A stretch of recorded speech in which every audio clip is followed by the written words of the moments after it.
Seth Godin said in one of his endorsements for my books, words matter, every one of them, and this book will revolutionize the way you use them. Well, thanks, Seth. And one of the words I hope that we get rid of right now, well, let me tell you a story and then listen for the word that's doing all the damage.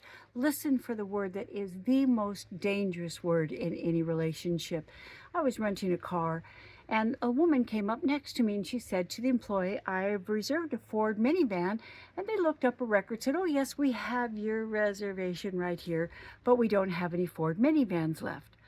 She said, how can that be? I called weeks ago to reserve that kind of car. They said, well, we see that you did, but we ran out of them this morning. She said, I don't understand. You said you'd.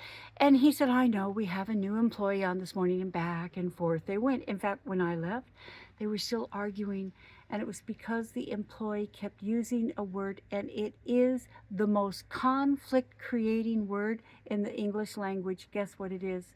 But just listen to the impact of this word. Well, I hear what you're saying, but we tried that before and it didn't work out. You did a good job on that, but you forgot to put in the paragraph about, I'm sorry that happened, but it's not our fault. I know it's important to you, but we ran out of... Do you see how the word but makes it an either or, right, wrong conversation? From now on, replace that argumentative word but with the word and. I hear what you're saying, and we tried that before and it didn't work out. And do you have any ideas how we can handle that differently? You know, you did a good job on that. And, you know, could you please add? It's like, I'm sorry that happened. And thank you for bringing it to my attention.